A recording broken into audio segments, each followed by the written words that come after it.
پہلی بات تو یہ ہے کہ لڑکی کو سب سے پہلے مذہب کے نام پہ ڈراتے ہیں۔ میرے معاشرے میں مذہب کمزوری ہے، دین کمزوری ہے، اور میرے خیال میں دین قوت ہے۔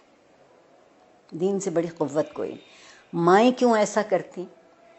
جو ان پر گزری ہوتی ہے نا زندگی میں، ساری عمر ڈانٹ کھائی، ساری عمر حقیر سمجھی گئیں، نیچی سمجھی گئیں، ان کا کام کوئی کام نہیں ہوتا۔ دیکھیے بہت توڑا ہے میں نے اور آپ نے ان زنجیروں کو، بہت توڑا ہے۔ ایسا نہیں ہے کہ ٹوٹ نہیں سکتے، یہ نہیں ہے۔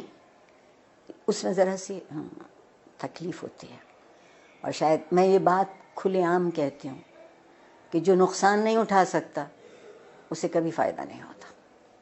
ہم نے بڑے برسوں سے، پچھلے بہت سالوں سے یہ ثابت کرنے کی کوشش کی ہے کہ ایک کاغذ کا ٹکڑا جسے آپ ڈگری کہتے ہیں وہ زیادہ اہم ہوتا ہے، اور اس کے لیے ہم نے نصاب تعلیم کو بھی، آپ دیکھیں نا، اگر مجھے انگریزی کا لفظ بولنے کی اجازت دیں، ملٹیپل چوائسز، کوئز، نہیں، یہ ہم طوطے تو نہیں پڑھاتے نا، ہم حساس ذہین انسانوں کو پڑھاتے ہیں، اور ان کے حس اور ان کی ذہن سے کام نہیں لیتے۔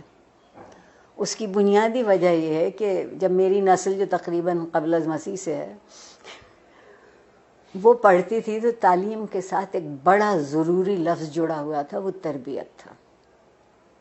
اب ہم نے تعلیم کے ساتھ تربیت کو شامل نہیں کیا ہے، کہیں آپ یہ دو لفظ لکھا نہیں دیکھتے۔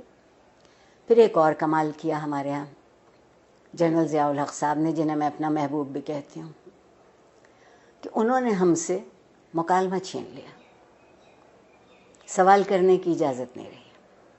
تو جو معاشرہ سوال کرنا بھول جاتا ہے وہ جواب کیسے ڈھونڈے گا؟ اور ڈگری ہمارے ہاتھ میں دی گئی کہ ہم ایک اچھا روزگار تلاش کرتے۔ میں کہتے کہتے مر جاؤں گی کہ زندگی کو روزگار چاہیے ہوتا ہے، روزگار کو زندگی نہیں چاہیے ہوتی۔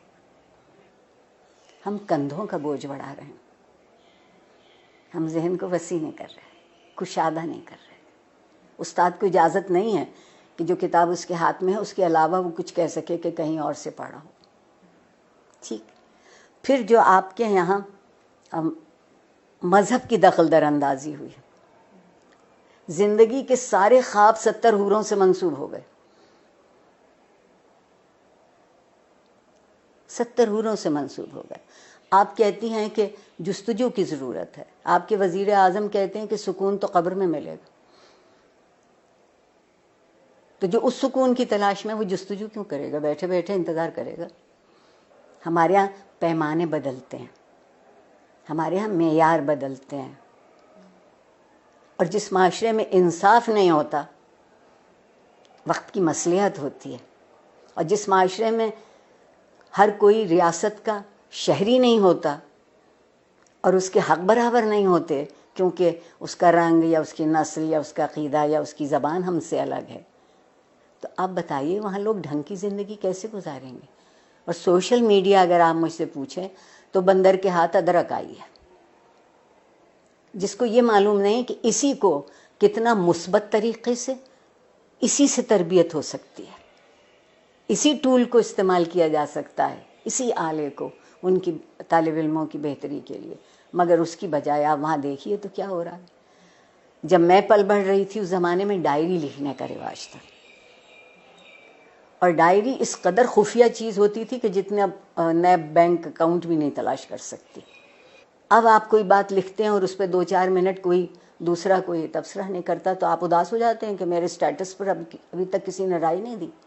آگے بڑھنے کا اگر طریقہ ہوگا تو وہ یہ ہوگا کہ کچھ دنوں ہم سب گردن جھکا کے آئینہ دیکھنے لگے۔ گردن جھکا کے آئینہ دیکھیں گے تو ہماری سمجھ میں اپنا آپ آئے گا۔ میں اگر اپنے آپ کو پہچان لوں، مجھے معلوم ہو جائے کہ یہ میرے مثبت صورتحال ہے، یہ منفی ہے، آئیے مثبت کو بڑھا لیتے ہیں، منفی کو چھوڑ دیتے ہیں۔